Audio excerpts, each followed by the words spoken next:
that Jasper Pulaski made that list. And so you definitely want to get a chance to see Jasper Pulaski if you haven't. Take a look at this. When I saw this, this blew me away. You're looking at flight lines from sandhill cranes. These lines came from banded cranes, so bird banding. They put the band on them, and they put a radio transmitter on them. And then they let them go to see where these birds were going. So we can look over on the right and see the sandhill cranes. So these are the birds that are moving northward. And you see a lot of staging that occurs right there in northwest Indiana. And then they kind of move around Lake Michigan. We talked about they don't like flying over, and there you can really see it right there. And so they wrap right around Lake Michigan, and they go up into Michigan, Wisconsin, Minnesota, Ontario. Of course, we know now that some of them are nesting here in Indiana. And so there's a really heavy, nice spring migration that's occurring through these cranes. And then if you look over in the fall, you see it again, but it's really concentrated. So instead of that kind of the thick lines that we have, it's really small, and they are really booking. They are heading right to Jasper Pulaski. And that becomes such a major stopover point for so much of this population. It is kind of neat. If you're looking at the fall, you see another line going through Indiana on the east side. And so we actually see a large gathering that's starting to grow, not the 20, 30,000 that Jasper Pulaski gets, but 1, 2, 3,000 birds now are starting to gather at what's called Pigeon River Fish and Wildlife Area. And that's in Steuben and LaGrange counties. And so that's probably what that line is there.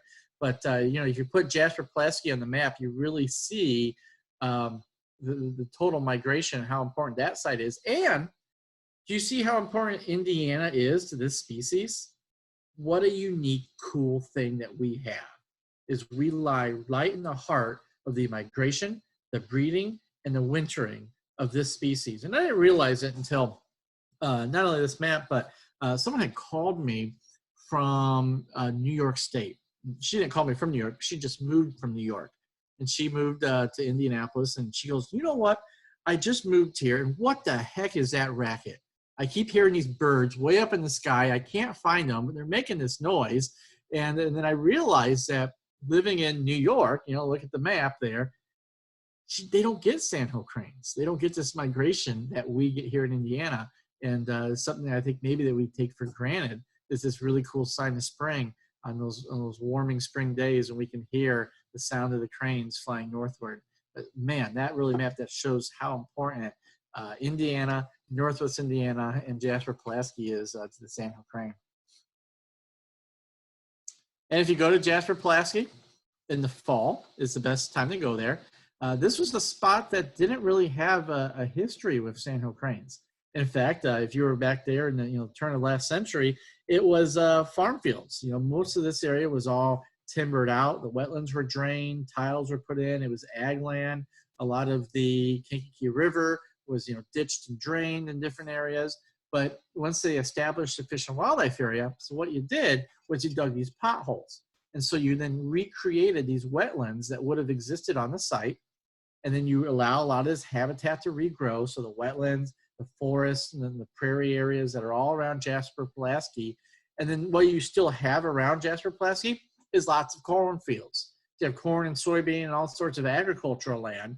And you've created now the perfect situation for a sandhill crane. So you have the home and places for them to rest and refuel at, and you have all the food all around them. So it's basically like putting in a subdivision and having all the fast food restaurants around there. Everything that you need for a sandhill crane is right there at Jasper Pulaski. And so once they did this in the 1930s, the first cranes started to gather, and these birds are really social. They communicate to each other, and this migration almost becomes hardwired into them.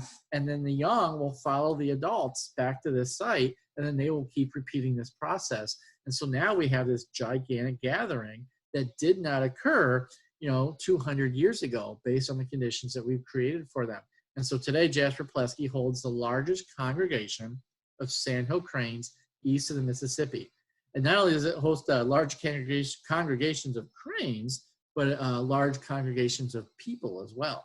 And so now if you go anywhere from late October through November, you can get a chance to see them. And they all gather in this area called the Goose Field. And they go there right at sunset. And so you want to go about an hour before sunset all these birds are coming in from different directions that have been feeding in the fields all day, and they gather and they kind of have a little hootenanny. So they're kind of socializing and pair bonding for next year. You see kind of the dancing that goes on with these cranes, and they're making a lot of noise. And then what they do is once sun sets, they all pick up and they go to bed. And all these cranes will leave that field, and most of the wetlands on the property are to the north of there. So then they're going out there to the north to the wetlands to sleep. And if you're a sandhill crane, sleep with your feet wet, because then you're going to hear a coyote sneaking up on you. And so there's safety by sleeping in those wetlands instead of out there in that field where you're exposed to predators at night. So then they all go there, and you can go at sunrise, and the whole process repeats itself in reverse. They'll come out to the field, and they disperse out there in the fields to feed during the day. And there's that bottom picture you see, there is an observation deck. And that now is a typical Saturday at Jasper-Pulaski in the fall. And this has really become a draw not only for Hoosiers to see that, but now people are coming in from Illinois, Ohio, Michigan to see such a large congregation of cranes right here in Jasper-Pulaski. And if you're out west, where do you want to see them? The big notable spot that people go to see sandhill cranes is there's a big spring and fall migration that occurs basically along the Platte River in Nebraska is where you'll see them. And they're a lot more stretched out over the flooded fields along the river, so it's not as concentrated. But there are more cranes there. The main population there, you're looking at anywhere from about 1 million birds that you could see during March and then again in the fall. But east of Mississippi, it's right here. And Jasper-Pulaski actually runs a site, a website about the sandhill cranes that you can follow along, learn about their migration that's going on at the property. And I'm going to put here in the chat the actual link to it, should you want to go and learn more about the sandhill cranes at Jasper-Pulaski.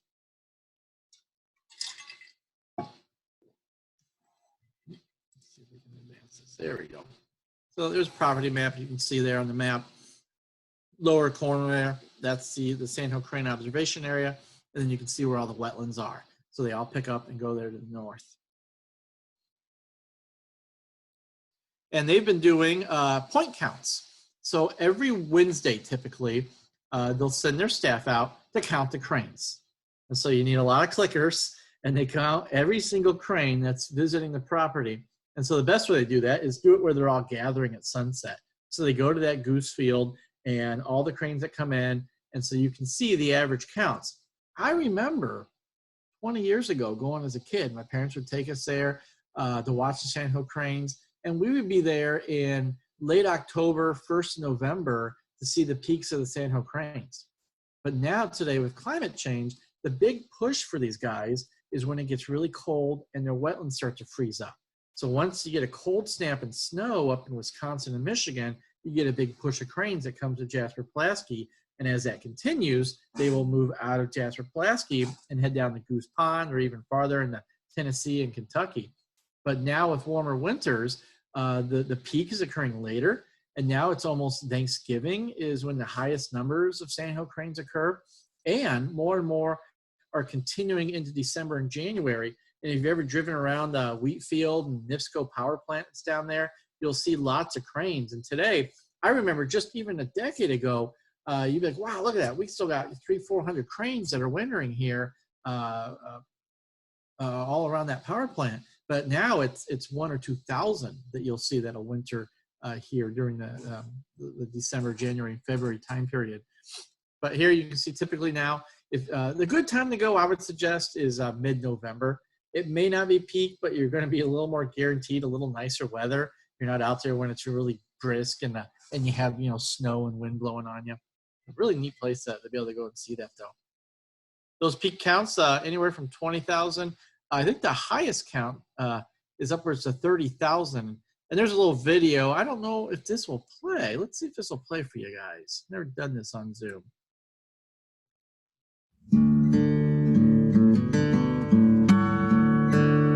Several things have made us famous, one of which are the sandhill cranes that migrate through Jasper-Pulaski both in the spring and the fall. Cranes are quite interesting. They're large birds, and they are one of the species that gather together in large numbers, so it makes a very interesting viewing.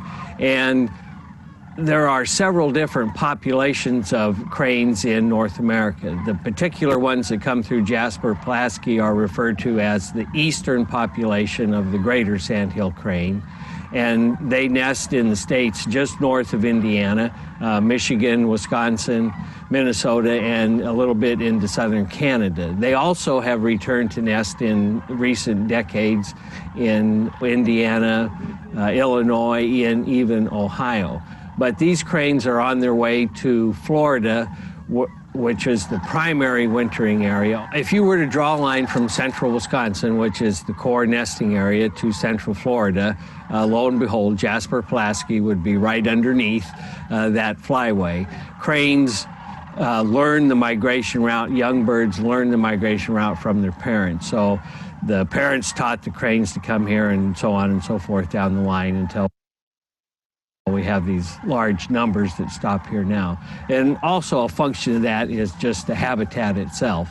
There aren't that many large wetland areas still in existence. The peak populations have shifted from mid-October to late November, early December. We've had peak populations in excess of 30,000.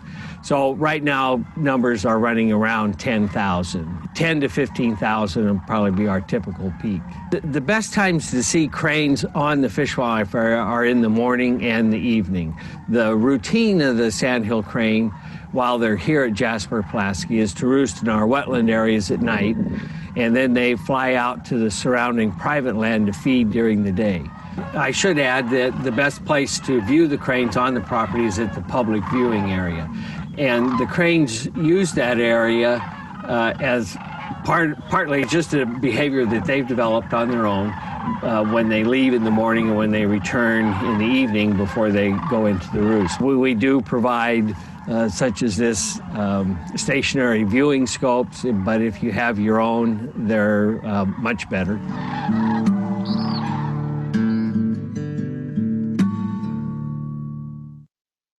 Cool. Hopefully you guys have had a chance to go there to get a chance to, if you haven't do it, you definitely have to do it. It's definitely one of the things that you want to do here in your lifetime, is to be able to get a chance to see those. So what is the peak count? Obviously, if you go to that website that I linked to, you can, they'll actually post them up there, and then you can actually subscribe to that page. And if you subscribe, you get an email every week when they've posted an update on the site. And so you can actually get the weekly counts and see, oh, it went up to 15,000. We should go out there this week. And so that's pretty handy. And so they will start those usually in mid-October, and you'll start getting the weekly posts for it. I should have mentioned too that we, as part of the Indiana Dunes Birding Festival, if you don't know, we do a poster every single year and kind of feature one of the cool birds of the Northwest Indiana Dunes region. And Christina Kanowski has been our artist for the last couple of years. And she has, if anyone got one a few years ago, she produced the sandhill crane. And actually, I wasn't even going to talk about this, but I'm looking up right now here in my own office. And I actually happen to have hanging on my wall her print. And so let's see. Oh, no. It may not show up right away. So here's what I'm going to do. Is when we finish up here, I'll turn off that virtual background. And I'll show you her sandhill crane print that she did, and actually they still sell it on the Indiana Dunes Birding Festival website. And so if you want to get your own little crane print, and it's I'll show you here shortly. It has the bird tower actually in the background and cranes that are flying by there as well. And so that link for that, where you can go to the shopping part, is there. And yeah, a lot of folks, it's a family tradition. Now they go see the cranes in the fall, and it's kind of a tradition for myself that I can't wait, go a year and not go visit it.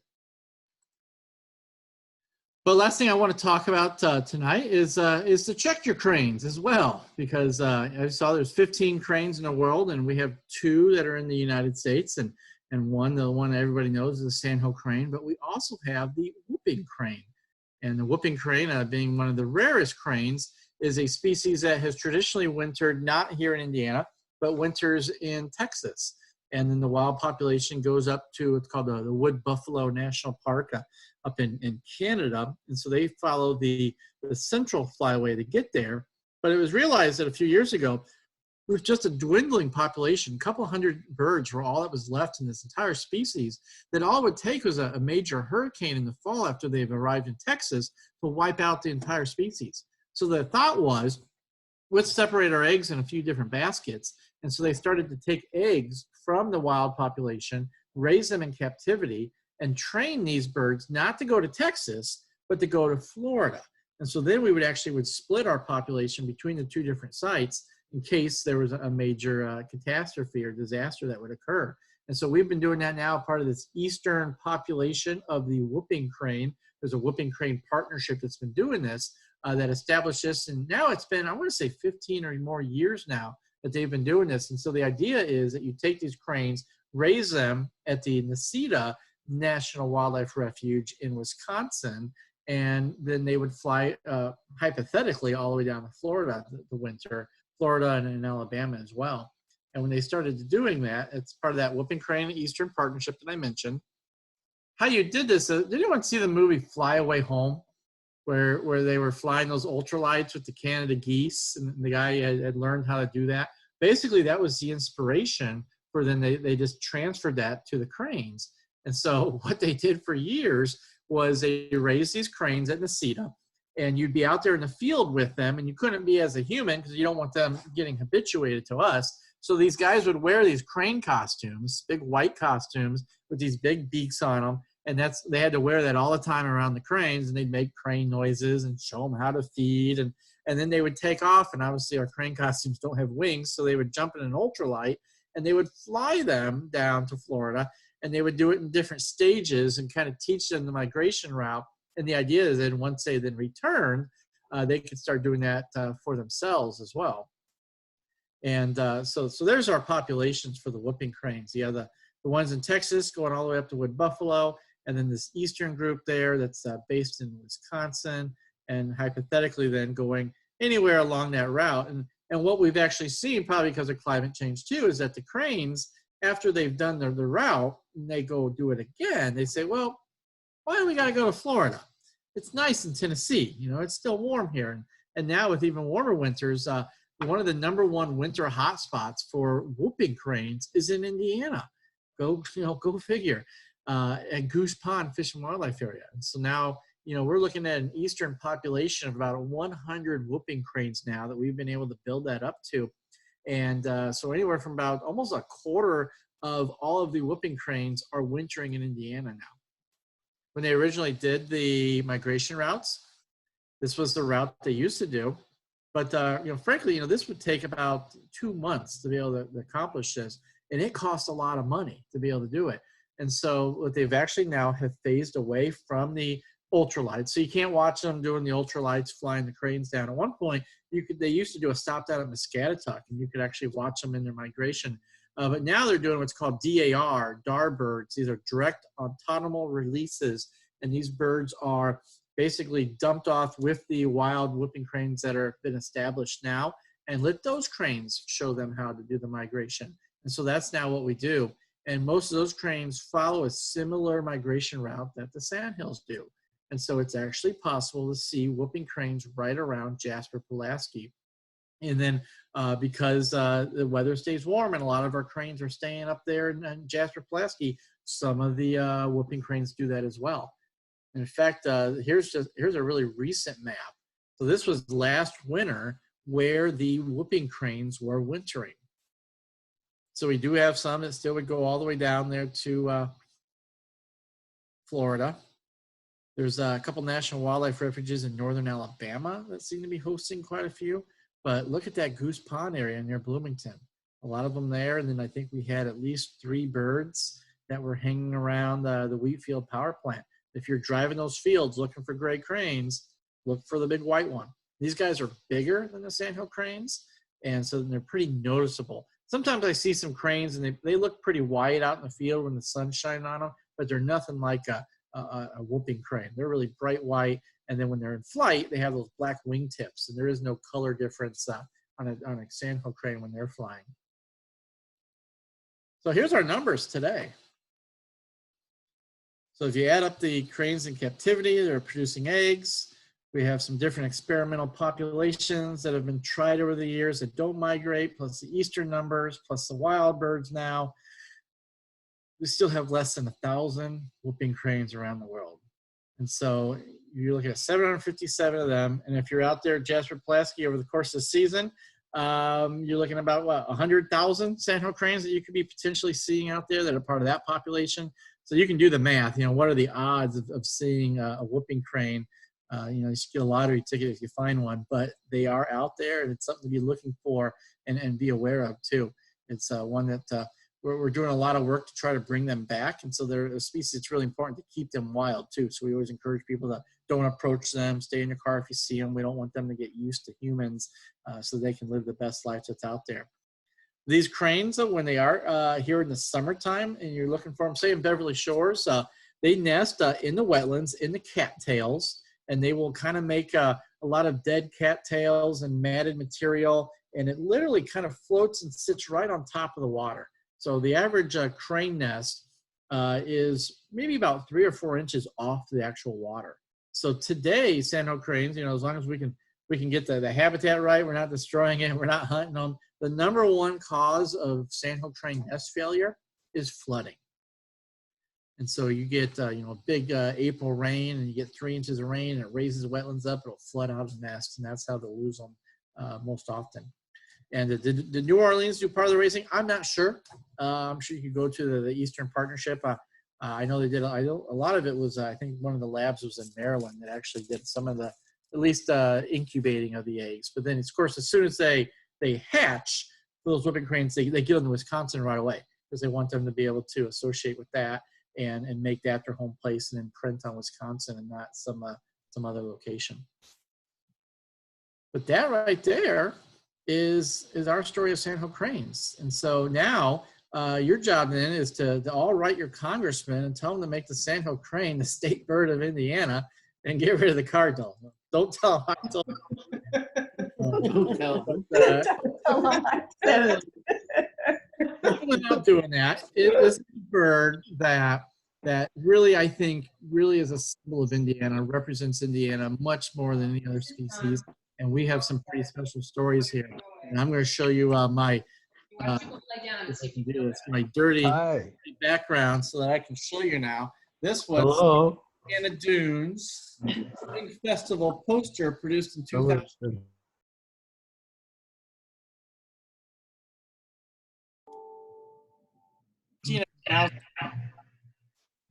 Let's see. And so Yeah. there are times there if you want to see the guy. That was Anne. But with that, does anybody have fire away?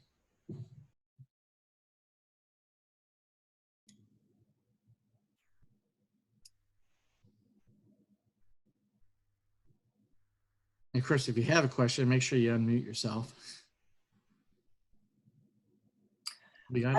I've muted everybody, but if you start chatting, I can unmute you, or if you wave at me. Any questions out there? Okay, so Barb, Can you tell us anything about wood storks? We go visit them in Florida, and are they related to the cranes? No, so, you know, this fight is, how many times you probably heard someone say, oh, I saw a crane the other day, it was, you know, down by the pond. Wasn't a crane usually. Usually they're great blue herons. They get them confused. So a heron in flight flies with its neck crooked in, and then his feet are still hanging out, and that belongs to a separate family, this heron family. Cranes, when they fly, you'll always see their neck is straight out. So they look like flying crosses when they're out there in the air. And believe it or not, cranes are actually more related to another group of birds called rails, like the Virginia rail, king rails that live in the wetlands. So they're in a little different family. And then wood storks are in a whole nother group of family. They've all kind of evolved similarly because they have the same kind of feeding styles and live in the same habitat. And wood stork is a much more, almost, it gets to be a tropical species. And so if you're out throughout you know, Costa Rica, Cuba, you're going to see wood storks. And they get up to Florida, you'll see them, and you're more likely also see them feeding on your lawns. I guess in Florida, the sandhill cranes do that too. But it's a different species, different family. There's actually no relation between storks and cranes. And the other big difference is that cranes don't carry and deliver babies, where the storks do that. Okay, thank you. Yeah. Do we have any other questions? Crane's lifespan. Average sandhill crane, well, there's two numbers I would have to give you. Is the average lifespan for most birds, your cardinal and your blue jay, is probably 3 to 4 years. Now that is if they make it to adulthood. Now a baby bird in the nest, like your cardinal or blue jay, it's been estimated that 2/3 will die in the first year. It's pretty tough life for a bird. And so you got to avoid predators, find food, weather conditions, Cooper's hawks that are coming by. So once you learn all that, well, then you can make it. And that average is 3 to 4 years. And then you get what's called the longevities. And those are the guys that live the longest. So like a chickadee, we talk about, average. So if you have a chickadee nest, and let's say you're a baby chickadee and you got 3 little siblings, look around because 3 out of 4 of you are probably going to die. But then that one chickadee that makes it out of the nest, say you make it past that first year, well, you got 2 to 3 years on average. The oldest chickadee ever found with a band on its foot was 12 years old. That's the record for that. Blue jays, 17 years is the oldest blue jay. Mourning doves, you want to know how old a mourning dove lives to?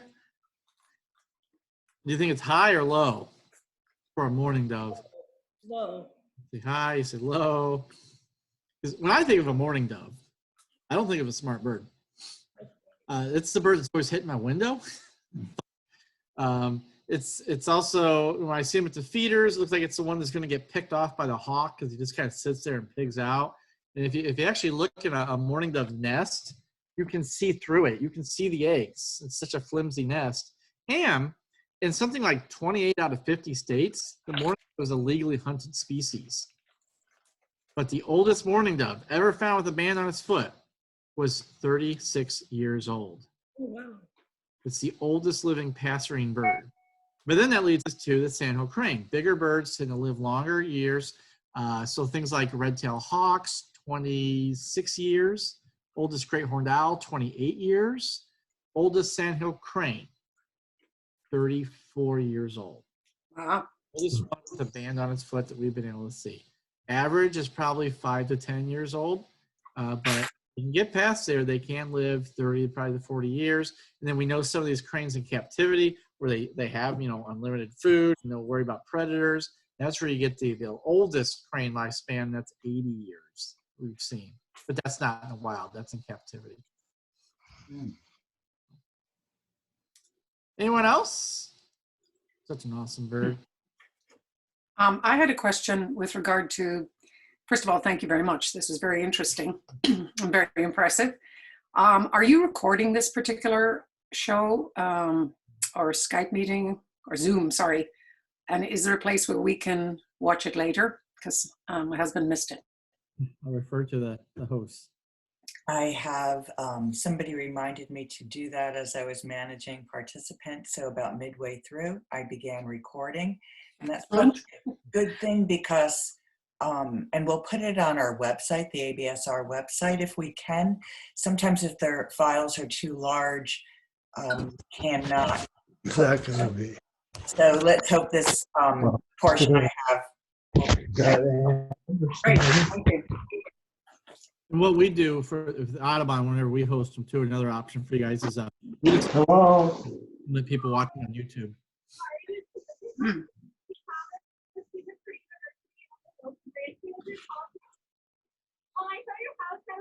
Everyone's got homework. I don't know if you guys realize it. This is Thanks. Okay. for tonight, and that's going to be tomorrow. Is crane.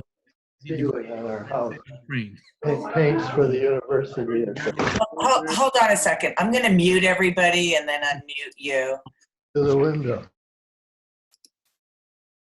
There you go.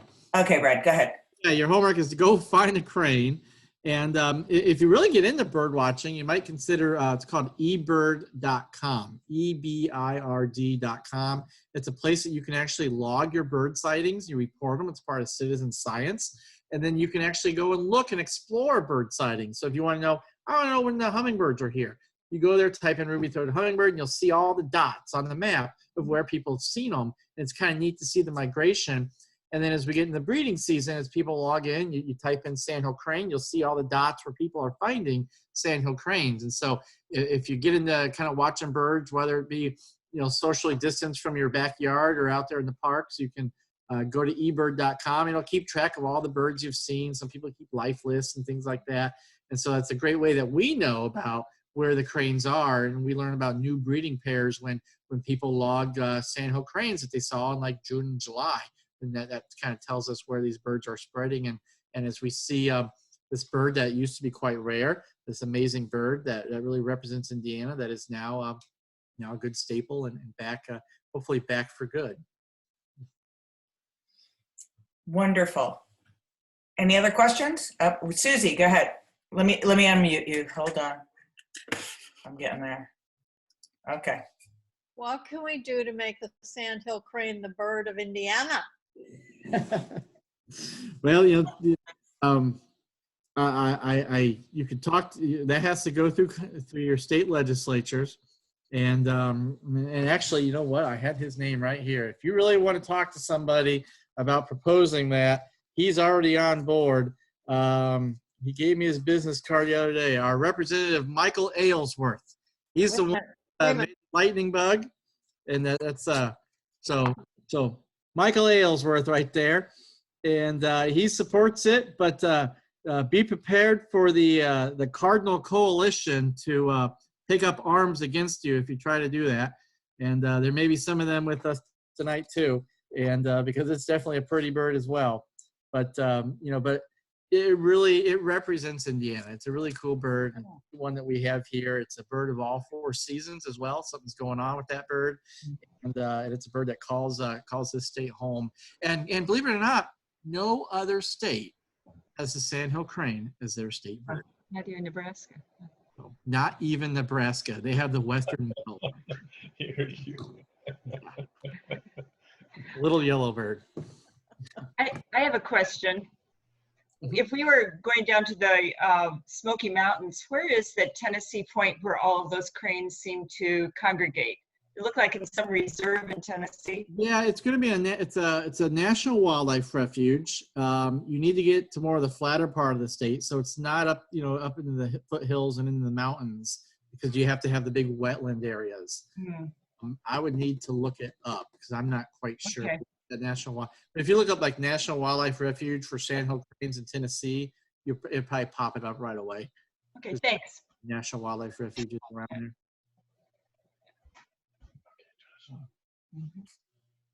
Okay, I don't see anybody else I want to thank you. typing or chatting. Hold on. What is the best gear for a beginner birder? Well, the one thing that you need is a pair of binoculars, and they're critical. I see a lot of people get into it through cameras and photography, but you really need a pair of binoculars, and anything that's like an 8x40, 7x35s, that's a good pair of binoculars. I see these little tiny things get brought out, and there's little Nikons, and they're like 10x25s, and they're really small, but they bought them because they're portable, and they can fit them in their car or in your purse. If you have one of those pairs of binoculars, it's so high power, you're not letting enough light in, and it's so hard to find a bird that you get frustrated and you can't go bird watching with them. They seem cool, and they're probably good for opera or something like that, or watching your neighbor from the window. But if you have one of these little small binoculars, what I would advise you to do is take them, go over to the kitchen, throw them away, and get another pair of binoculars. Get these 8x40, 7x35s. There's a lot of great brands out there. The quality's gotten better, so I don't have to tell you what to avoid and what not to, because there's things like Vortex and Eagle Optics and Nikon makes a good pair. So you need one of those. And I have 2, so I keep one in the house and one in the car, so I always have a pair of binoculars on me. And the other thing too is that there is a lot of online groups that you can get some bird ID. There's a Birding in Indiana Facebook page. Indiana Audubon has a Facebook page, but it doesn't really substitute for what I have right here behind me. And that's my bird shelf right there. So you need a good field guide. And it might change, the best guide right now, a lot of people are getting these Sibley guides. They have some really good painted plates that's on there, but there's also like the Kaufman guide that has photos. And so there's a lot of different kind of Chevy Ford, whether you like the painted plates or the photos. And so it really doesn't matter which one you get, as long as you get one. And I can tell you, all the pros and cons to all these and all these and all these that are down there. But in the end, if you really get into birding, it doesn't matter. You're going to buy them all anyway. Like I have them here, but you start with one. So get a pair of binoculars and a field guide. And that's really the best thing that you need for birding gear. It's a cheap hobby. Get out there, you just get out walking in the park. Birds are everywhere. And there's been so much written right now of how bird watching is perfect for this social distancing era that we're in. Because it's just something that you do. It's away from people. It's easy to do alone, and you don't have to go far. You can do it right out your window with feeders. And so it's of all the different hobbies and sports that we're kind of stuck doing now, this is a perfect one, and a lot of people are getting into watching birds because of it. John wants everybody to look into joining the Indiana Audubon Society. Thanks, John. And yeah, absolutely. So you can donate or go to indianaaudubon.org/membership. And you can learn all about the different activities, field trips that we'll eventually do one day, and other activities that we're doing. We do a lot of live events. So every Saturday on our Facebook page, we have Indiana Audubon Live, and we're talking about a topic there. We're doing these webinar workshops like this. We just did one on radar, and we have one coming up actually on eBird. That's coming up on June 6th that you can actually sign up for too. So a lot of different things you can get on the indianaaudubon.org website if you want to learn more about what we do. I know a lot of you guys that are actually watching are members. And do you have a auction coming up? Are you part? That's perfect. Yeah, I should mention that too. Yeah, so even though the Indiana Dunes Birding Festival did get canceled, we still have our silent auction. And the silent auction occurred live at our Saturday night keynote dinner, but there's also a online portion, so you can still go there to pledge, or sorry, not pledge, but to bid on some of the different items that are out there to pick up. And then we'll just make arrangements either to pick it up at the Dunes Visitor Center, or we'll actually have some of these items mailed to you. And so I actually have a link if you want to see some of the different items, because that silent auction ends this upcoming Saturday. And I want to say it ends, I think, at 8 p.m. And so what I'm going to do is I will paste the address. I can get it in here. I will put it in the chat bar for everybody. See if I can get it right. Oh, it's not all that. There we go. So the address that I'm going to put in here is basically idbf.givesmart.com, and that'll take you to all the cool different birding items. And the money from that goes to support our grants that we do, research, conservation, and all sorts of things that people can apply for later in the summer that Indiana Audubon helps fund, and which means that you guys help fund. Excellent. Well, I'm sure from all the remarks, you can tell that we loved this, Brad. Thank you so much. We should do it again. This was our pilot, and yeah, everybody's applauding. I should unmute you all. Thank you. Yeah, our first show. Thank you, everybody, for tuning in at Live at 5 in Beverly Shores. Thank you. And next week, I'd like to let you know, Carmen, are you there? Yes. Yes. Carmen, talk to us. Yes, I'm here. Wait, hold on. Yes, can you hear me? I can. Yes. Yes, I'm here, and I think we're I need to hit the video thing. Hold on. Yeah. Hi, everybody. Hi, Carmen. Hi. I think we're going to do Dave Benjamin next Monday, right? Mm-hmm. And it's water. You want to tell us a little bit about? Oh, yes. The chat will be about water safety on the Great Lakes. Water safety. I was making dinner. Water safety on the Great Lakes. Dave Benjamin is with the Great Lakes Surf Rescue Project, which is a nonprofit organization based in Michigan City, and he lectures widely on how to stay safe in Lake Michigan. Oh, Very good. Will, you need to attend that. With So, that Yeah, so we all, it's a good idea. water safety on Lake Michigan. Because, we all have visitors, farm people will go into the lake, and it's some great tips on basically what best practices are for staying safe on Lake Michigan. thank you. So thanks, everybody. Thank you again, Brad. This was wonderful. And we will try to get a recording on our absr.org website. Thank you. Thank you. Bye, everyone. Yay, yay, yay. Thanks, Beverly Shores, for coming out. This was great. Were you in it? Thanks, Annette. See my name right there?